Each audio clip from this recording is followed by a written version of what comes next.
bem-vindo a mais um vídeo da Trade for Life, aqui é Leonardo Nunes. No vídeo de hoje, voltamos à crise mundial do dólar. Novos fatos importantes estão acontecendo pelo mundo, protecionismo, política monetária dos bancos centrais e a coisa tá ficando tensa. Vamos debater sobre esse tema aqui neste vídeo e também como você pode se proteger desse cenário de incerteza e dessa que pode ser a maior crise econômica de nossa história. Então, se você está preparado para a verdade e só se estiver preparado para a verdade, aperte os cintos porque vamos falar.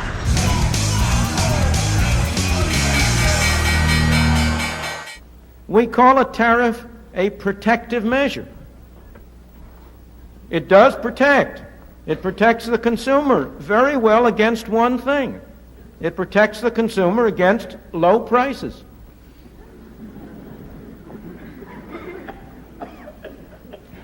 And yet we call it protection. Bum, bum, bum, chacalaca, bum! Não deixa de me seguir lá no Instagram, nesse perfil aqui. Vou estar sempre compartilhando novas informações lá. É uma forma também da gente estar mais juntos aí no dia a dia. E vamos começar esse vídeo falando sobre o último fato importante do protecionismo americano, o que aconteceu agora quando o Donald Trump ameaça o México de tarifações para que o México impeça a migração mexicana, né, através da fronteira. Ele não conseguiu subir o muro, mas impondo tarifas aos mexicanos, ele acredita que o México vai fazer essa proteção de fronteira para os Estados Unidos. Essa questão é muito delicada, eu já falei aqui no outro vídeo de como o protecionismo é uma merda. Na cabeça do Donald Trump, os mexicanos vão pagar pela diferença da tarifa, né? Quando as cervejas mexicanas chegarem aos Estados Unidos, produtos de alimentação e outros serviços mexicanos forem ao consumidor americano, vão estar no mesmo preço, porque o produtor mexicano, o empresário mexicano, vai abaixar o preço, olha a cabeça, ele vai abaixar o preço para que chegue lá sem interferência, né? Que chegue para o consumidor americano da mesma forma que chegava antes. É claro que essa fantasia não existe. Quando você tem impostos maiores, você vai cobrar mais caro pelo seu produto, pelo seu serviço. Então a cerveja Corona que os americanos consomem no dia a dia vai ficar mais cara. Ah, e quem é beneficiado por isso? É beneficiado quem produz cerveja nos Estados Unidos. A Budweiser, por exemplo, é uma que vai ser beneficiada, porque, em teoria, o preço dela vai estar mais em conta do que a cerveja mexicana. Então, ela, em teoria, vai vender mais cervejas a partir de agora. Essa é a real função do protecionismo. O protecionismo faz com que esses pequenos grupos, pequenos feudos se juntem, né? Eles têm uma força e influência política muito maior. Por exemplo, um grupo que está no campo, os produtores de milho, o produtor de soja, eles têm um interesse, então eles se organizam de forma coletiva e eles vão lá pressionar o governo, pressionar o Congresso através de lobby. E ele consegue ter uma voz muito maior do que a população inteira, porque a população inteira é que acaba pagando a diferença no preço quando o protecionismo chega. Um exemplo importante, saíram dados de empregos americanos de gente que estão trabalhando em redes de fast food, como o Burger King. Eles estão contratando pessoas com idades mais avançadas, pessoas que já estavam aposentadas. Isso já reflete o fato dos imigrantes já não terem a mesma entrada nos Estados Unidos. Então, o aumento de emprego dos Estados Unidos acaba sendo um aumento de emprego baixo, porque ele é a base da pirâmide. Então, um aposentado ali que está sufocado, ele acaba tendo que voltar ao mercado de emprego e ocupar essas vagas. E aí você consegue ver um índice de crescimento no emprego americano. Você vê um baixo desemprego porque você vê pessoas que estavam fora do mercado de trabalho, o Labor Service, que é um índice importante do indicador de emprego americano, voltando ao trabalho. Você não vê um salário médio mais alto e você também não vê um crescimento dos cargos universitários. Esses continuam da mesma forma que estavam antes. Mas será que só emprego é o suficiente? Você não precisa só do emprego, você precisa ter um bem-estar, você precisa ganhar ganhar o suficiente para pagar aquilo que você consome nos dias a dias, para realizar os seus sonhos de consumo, para você viver com certa qualidade de vida. Você quer trabalhar menos horas também para poder aproveitar mais a sua vida, estar com as pessoas que você gosta. Você tem um indicador de emprego puro, dizendo, olha, tantas vagas novas foram criadas, não significa realmente uma melhora na qualidade de vida dessas pessoas.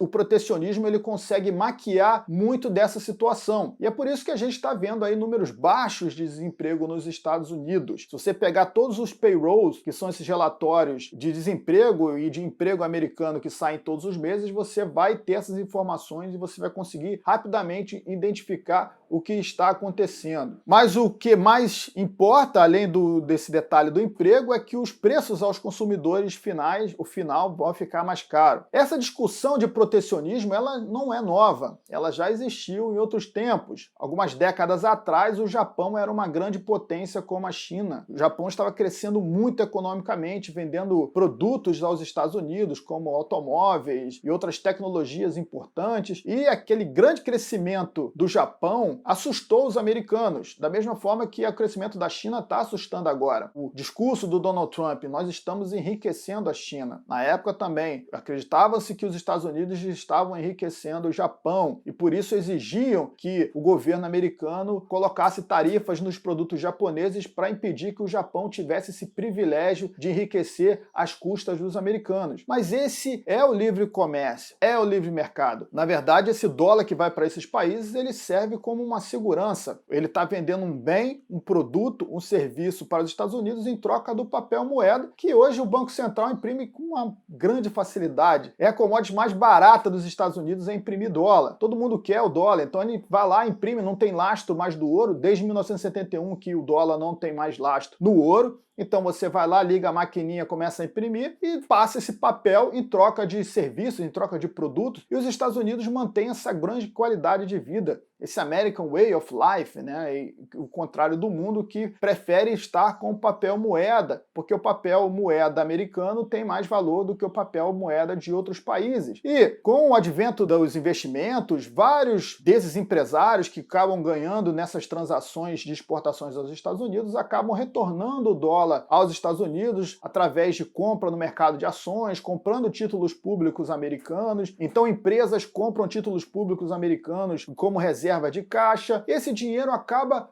fluindo e acaba voltando aos Estados Unidos depois de um tempo, né? E se, por acaso, o yuan ou o ien, no caso do Japão, começar a ganhar muita força ao invés do dólar, o dólar vai voltar rapidamente para os Estados Unidos, já que é mais fácil para o japonês ou para o chinês ter a própria moeda do que o dólar. Então o ciclo se reverte automaticamente, esse ciclo ele vai mudando de direção o tempo inteiro. E isso é normal no livre mercado. Vai ter momentos que um país vai estar levando vantagens em relação a transações comerciais com o outro, mas essa relação ela tende a mudar porque o próprio livre mercado ele ajusta essa modalidade. Mas o protecionismo ele traz a interferência do Estado e a interferência que é bancada por pequenos grupos interessados, e esses pequenos grupos têm uma voz muito grande. Por exemplo, a indústria de calçada americana, os agricultores americanos, o produtor de soja, o produtor de milho, eles se reúnem, formam uma associação que podem pressionar o governo para que eles tenham benefícios com a interferência do Estado no produto que está vindo de fora. Assim ele consegue competir teoricamente com preço, ele não tem uma exigência de produzir melhor, um produto de melhor qualidade e também tentar reduzir os seus custos para entregar um preço melhor para o consumidor final, porque quem está fazendo isso acaba sendo punido, né? O chinês, por exemplo, ele consegue trazer o produto mais barato para os Estados Unidos, de repente um produto melhor do que o americano, quem está sendo beneficiado com isso é o consumidor final, mas o consumidor final vai ter que pagar mais caro por esse produto e, de repente, em alguns casos, pegar um produto de pior qualidade e pagando a mesma coisa que pagava antes. E esse produtor, esse que fornece o serviço, acaba ficando acomodado e ele fica sendo beneficiado, esse pequeno feudo acaba sendo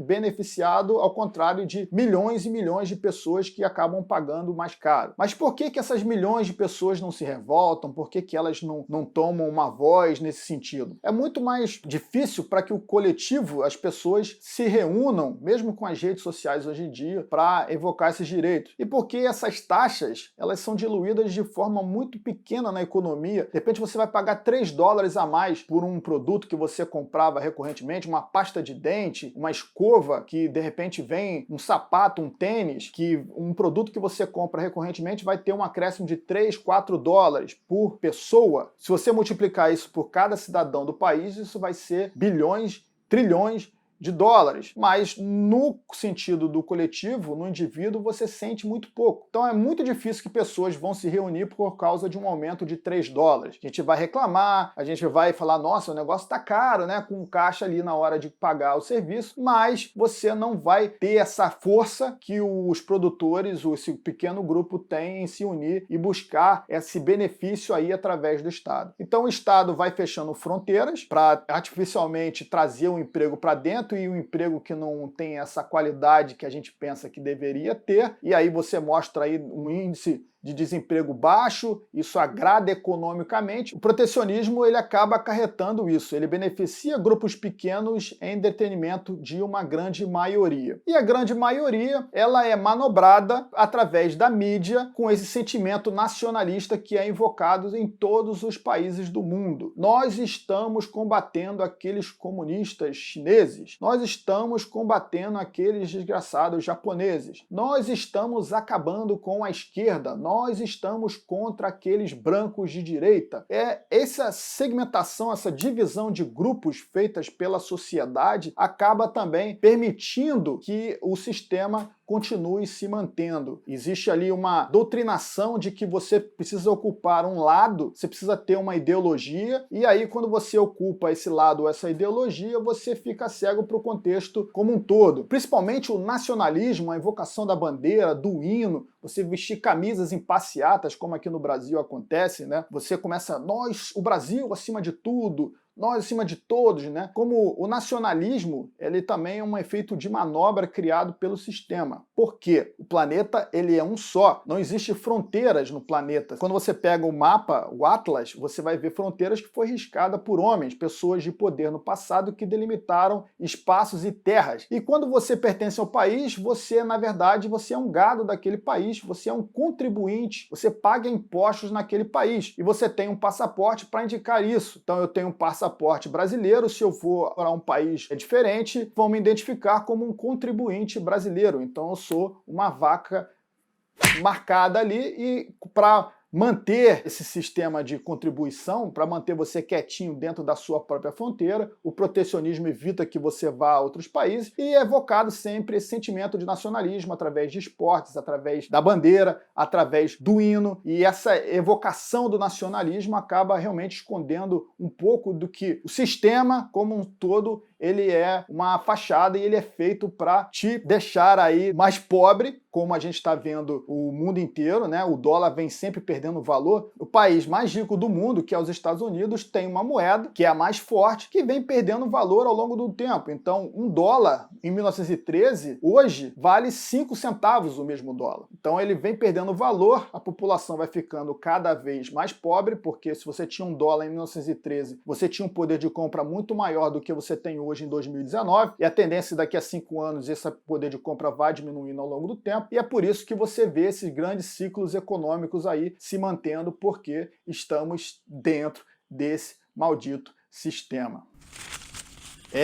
E a crise parece estar chegando, porque o protecionismo está trazendo um grande risco de recessão. Bancos como o JP Morgan, Morgan Stanley, agora estão comentando e estão de olho no Banco Central americano. A pressão agora é que o Banco Central americano vá reagir a esse risco de recessão, a esse risco aí que a gente está vendo, o pior mês de maio da Bolsa Americana nos últimos 10 anos, uma queda forte, pior mês de 2019. A expectativa é que o Banco Central americano baixe os juros novamente, né? E eu já disse aqui para você que os juros vai voltar a zero, eles vão novamente para o QE4, Quantitative Easing 4, para imprimir novamente mais dinheiro lá na frente. Essa é a grande sequência que a gente vai ver agora. Então eu já antecipei para você aqui, e principalmente quem está no Clube do Dólar, desde o ano passado que eu vinha antecipando, e em dezembro eu disse que o aumento de juros do Banco Central americano era o último aumento que o Banco Central iria fazer. A partir dali, eles iam reduzir subir de novo os juros. E muita gente acreditava que eles iam manter essa tendência de subir os juros, e isso não aconteceu. Por que não subir os juros se a economia americana está com emprego pleno, se o PIB cresceu muito no primeiro trimestre? Por que não subir os juros? Por que não subir 0,5% os juros americanos? Porque os Estados Unidos têm uma dívida enorme de 24 trilhões de dólares, esse endividamento do governo vai ficar cada vez pior, e você também traz um risco aí de inflação nos Estados Unidos, já que o Banco Central vem imprimindo muita moeda ao longo dos anos, né? E você subindo os juros, você acaba atraindo esses dólares de novo ali para os Estados Unidos, e você não consegue mais subir 0,5 ponto percentual na taxa de juros. Agora, eles vão ter que reverter, vão ter que imprimir novamente dinheiro, e essa situação vai ficar grave quando essas ferramentas que eles estão utilizando aí, pelo menos há 10 anos, não mais funcionarem. Quando eles fizerem os QE 4 e o QE 5, o mercado pode não mais reagir. O risco é que, a partir do momento que eles cortem os juros e que eles imprimam novamente dinheiro, o mercado não mais reaja, e aí a gente tenha realmente um pânico maior, uma falta de confiança global, e é nesse momento que a grande crise vai estourar, e essa será a maior crise de nossa história.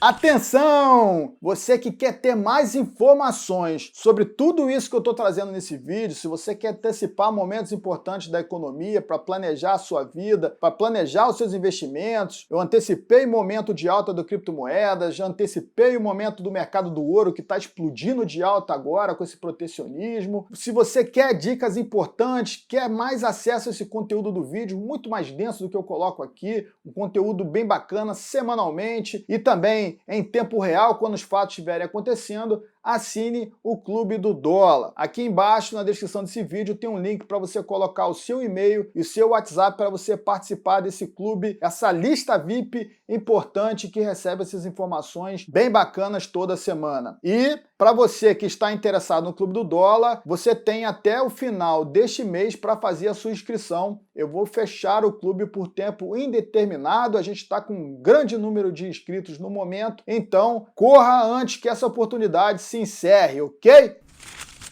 Chegou a hora da participação do nosso comentarista que fica aqui mexendo a cabecinha. R2, o que você tem a falar sobre tudo isso que eu disse hoje aqui no vídeo? É, garoto. E você? O que você tem a comentar sobre essa situação de protecionismo? O que você tem a falar sobre esse momento, esse sistema, esse grande risco de crise econômica que estamos vivendo agora? Coloque aqui embaixo os seus comentários, vai ser um prazer participar com você. Até o próximo vídeo. Tchau!